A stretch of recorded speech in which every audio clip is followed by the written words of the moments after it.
धोनी की तेज में ओझल हुए ये तेजस्वी विकेटकीपर अब लेंगे क्रिकेट के सभी फॉर्मेट से संन्यास। विकेट कीपिंग क्रिकेट का एक महत्वपूर्ण और रोमांचक पहलू है जो खेल की रणनीति में अहम भूमिका निभाता है। यह केवल एक सहायक भूमिका नहीं है, विकेट कीपर को गेंदबाजों की योजनाओं को समझते हुए तेजी से निर्णय लेने की क्षमता होनी चाहिए। एक कुशल विकेट कीपर की फुर्ती, संतुलन और गेंद की दिशा को पढ़ने की क्षमता खेल का रुख बदल सकती है। भारतीय विकेट कीपिंग का इतिहास शानदार और प्रेरणादायक है, जिसमें कई प्रतिभाशाली खिलाड़ियों ने अपनी कला से क्रिकेट को रोशन किया है। सैयद किरमानी से लेकर महेंद्र सिंह धोनी तक हर विकेट कीपर ने अपनी अनोखी शैली और तकनीक से खेल को नई ऊंचाइयों पर पहुंचाया। धोनी ने विकेट के पीछे से सबसे तेज स्टंपिंग का रिकॉर्ड बनाया, जिसमें उन्होंने मात्र 0.008 सेकेंड में स्टंप किया। यह रिकॉर्ड आज तक किसी ने नहीं तोड़ा। लेकिन महेंद्र सिंह धोनी के रहते रिद्धिमान साहा को भारतीय टीम में अपनी पहचान बनाने का मौका नहीं मिला। क्या ये आपको भी लगता है? साहा जो एक प्रतिभाशाली विकेट कीपर बल्लेबाज हैं, तभी टीम में जगह पा सके जब कोई अन्य खिलाड़ी चोटिल होता या अनुपलब्ध रहता।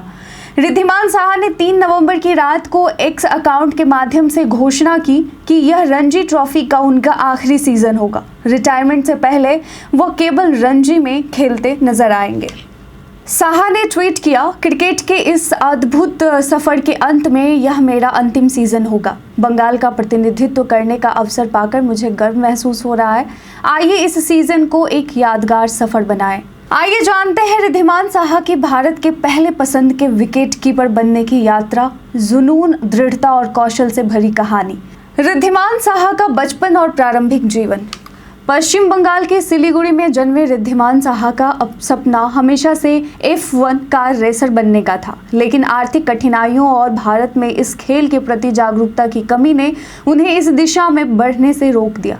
इस कारण साहा ने क्रिकेट को अपना करियर बनाने का निर्णय लिया और जल्द ही उनकी विकेट कीपिंग की प्रतिभा सामने आई। साहा की क्रिकेट की शुरुआत। साहा की क्रिकेट यात्रा अंडर 19 और अंडर 22 स्तर पर शुरू हुई। उन्होंने 2006-07 के रणजी ट्रॉफी सत्र में बंगाल के लिए अपने करियर की शुरुआत की। अपने पहले मैच में हैदराबाद के खिलाफ शानदार शतक लगाकर उन्होंने चयनकर्ताओं का ध्यान आकर्षित किया, जिसके बाद उन्हें आईपीएल के पहले सत्र के लिए कोलकाता नाइट राइडर्स ने साइन किया। आईपीएल और अंतर्राष्ट्रीय पदार्पण। हालांकि साहा को नाइट राइडर्स के लिए खेलने के अधिक मौके नहीं मिले, लेकिन उनके प्रदर्शन ने उन्हें 2010 में भारत के लिए एक महत्वपूर्ण बल्लेबाज के रूप में अंतर्राष्ट्रीय क्रिकेट में पदार्पण करने का अवसर दिया। दक्षिण अफ्रीका के खिलाफ अपने पहले टेस्ट मैच में साहा के उत्कृष्ट बल्लेबाजी ने चयनकर्ताओं को प्रभावित किया और उन्हें टेस्ट मैचों के लिए अस्थायी रिजर्व विकेटकीपर नियुक्त किया। घरेलू क्रिकेट में नेतृत्व। साहा ने अपनी सीमित बल्लेबाजी क्षमताओं के बावजूद अपनी स्थिति को मजबूती से बनाए रखा और घरेलू क्रिकेट में बंगाल के लिए खेलते रहे। मनोज तिवारी और लक्ष्मी रतन शुक्ला की अनुपस्थिति में उन्होंने टीम की कप्तानी भी संभाली। 2013 में उन्हें भारत के दक्षिण अफ्रीका दौरे के लिए रिजर्व विकेट कीपर के रूप में चुना गया। टेस्ट क्रिकेट में सफलता। दिसंबर 2014 में जब एमएस धोनी ने टेस्ट क्रिकेट से संन्यास लिया, तब साहा को अपनी असली प्रतिभा दिखाने का मौका मिला। उन्होंने अपनी तेज सजगता और एरोबेटिक विकेट कीपिंग कौशल से सबको प्रभावित किया। तेज गेंदबाजों के खिलाफ उनकी एथलेटिकता की आलोचकों और विशेषज्ञों ने भी प्रशंसा की। आईपीएल में प्रमुखता। 2014 के आईपीएल नीलामी में किंग्स 11 पंजाब ने साहा को पहली पसंद के विकेट कीपर बल्लेबाज के रूप में साइन किया। इस सीजन उन्होंने 32.90 की औसत और 145.28 के स्ट्राइक रेट से 362 रन बनाए। साहा ने कोलकाता नाइट राइडर्स के खिलाफ आईपीएल फाइनल में 55 गेंदों पर 115 रन बनाकर एक ऐतिहासिक शतक भी बनाया। साहा 2014 में आईपीएल फाइनल में शतक लगाने वाले पहले क्रिकेटर बने, हालांकि उनकी टीम हार गई। साहा के व्यक्तिगत जीवन और चुनौतियां। साहा की व्यक्तिगत जिंदगी भी दिलचस्प है। उन्होंने 2011 में 4 साल के प्रेम संबंध के बाद रोमी उर्फ देवराती से शादी की। उनकी पत्नी कोलकाता में एक फूड जॉइंट पूरन ढाका का संचालन करती है। उनकी एक बेटी अन्वी है।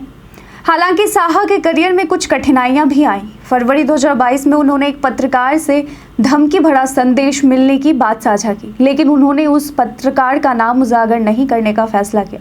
उन्होंने कहा कि पत्रकार उनसे जबरदस्ती इंटरव्यू की बात कर रहा है। साहा ने कहा कि वह इस तरह की बदमाशी से आहत और अपमानित महसूस करते हैं और नहीं चाहते कि कोई और इस स्थिति का सामना करे। साहा की जड़ों की पहचान। भारतीय क्रिकेटर रिद्धिमान साहा की जड़ें कलिम्पोंग में है और उनका जन्म 24 अक्टूबर 1984 को पश्चिम बंगाल के सिलीगुड़ी में हुआ। उन्होंने अपना बचपन इसी क्षेत्र में बिताया। उन्होंने अपनी प्रारंभिक शिक्षा सिलीगुड़ी बॉयज़ हाई स्कूल से ली। साहा के पिता प्रशांत साहा और मां मैत्रेयी साहा हैं। उनके एक बड़े भाई अनिर्बन साहा हैं और उनके परिवार का कलिम्पोंग से गहरा नाता है। क्रिकेट में अपनी सफलता के बावजूद साहा अपने गृहनगर और आसपास के इलाकों से जुड़े हुए हैं, जो उनकी जड़ों की पहचान को दर्शाता है। अब बात करेंगे साहा के नेटवर्थ की। रिद्धिमान साहा ने आईपीएल के प्रारंभिक सीजन से लेकर अब तक कई प्रमुख फ्रेंचाइजियों के लिए खेला है। 2022 में गुजरात टाइटंस ने उन्हें 1.9 करोड़ यानी 1 करोड़ 9 लाख रुपए में अपने साथ जोड़ा और उनका अनुबंध 2024 तक जारी रहेगा। साहा की कुल आईपीएल कमाई लगभग 22.94 करोड़ यानी 22 करोड़ 94 लाख तक पहुंच चुकी है। साहा कोलकाता नाइट राइडर्स के पहले सीजन में 12 लाख रुपए में खरीदे गए थे। उनका सबसे अधिक वेतन 2018 में था, जब उन्होंने सनराइजर्स हैदराबाद के लिए 5 करोड़ रुपए में कमाया। साहा की कुल संपत्ति। 2024 तक रिद्धिमान साहा की कुल संपत्ति लगभग 66 करोड़ रुपए आंकी गई। उनकी आय का मुख्य स्रोत आईपीएल, घरेलू क्रिकेट और ब्रांड एंडोर्समेंट है। 2022 में उन्होंने गुजरात टाइटंस के साथ खिताब जीतने वाली टीम का हिस्सा बनकर उत्कृष्ट प्रदर्शन किया, जिससे उनकी छवि को मजबूती मिली और संपत्ति में भी वृद्धि हुई। साहा के क्रिकेट करियर के साथ साथ उनकी ब्रांड वैल्यू और व्यावसायिक अवसर भी उनकी वित्तीय स्थिति को मजबूत करने में सहायक रहे हैं।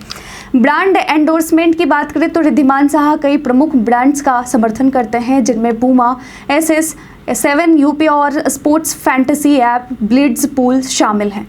इसके अतिरिक्त उन्होंने आईपीएल के दौरान ड्रीम 11, टीसीएल, केंट, आरओ और जियो जैसे ब्रांडों के साथ अप्रत्यक्ष रूप से जुड़ाव बनाए रखा है। 2017 में साहा को स्वच्छ भारत अभियान के तहत स्वच्छ सिलीगुड़ी का ब्रांड एम्बेसडर भी नियुक्त किया गया, जिससे उनकी सामाजिक जिम्मेदारी और जागरूकता की प्रतिबद्धता का पता चलता है। घर और गाड़ियों की बात करें तो साहा का मुख्य निवास कोलकाता में स्थित है, जहां वो अपनी पत्नी और बच्चों के साथ रहते हैं। उनके पास सिलीगुड़ी में एक पारिवारिक घर भी है, जो उनके जड़ों के प्रति लगाव को दर्शाता है। उनकी कारों के संग्रह में ऑडी, निसान और रेनॉल्ट जैसी शानदार गाड़ियां शामिल हैं, जो उनकी समृद्धि और उच्च जीवन शैली का परिचायक है। इन गाड़ियों के साथ साथ साहा का जीवन शैली उनकी मेहनत और सफलता का प्रमाण है। रिद्धिमान साहा की यात्रा भारतीय क्रिकेट में उत्कृष्टता और दृढ़ता की एक प्रेरणादायक कहानी है। सिलीगुड़ी से लेकर अंतर्राष्ट्रीय स्तर तक उन्होंने न केवल विकेट कीपिंग में अपनी प्रतिभा साबित की, बल्कि टीम के लिए महत्वपूर्ण योगदान भी दिया। साहा का समर्पण और संघर्ष युवा क्रिकेटरों के लिए प्रेरणा का स्रोत है और उनका नाम हमेशा भारतीय क्रिकेट के इतिहास में याद रखा जाएगा। क्या आपको लगता है कि साहा को टीम इंडिया में अधिक मौके मिल सकते थे? अपना जवाब हमें कमेंट सेक्शन में लिखकर जरूर बताएं। आज की वीडियो में बस इतना ही। धन्यवाद।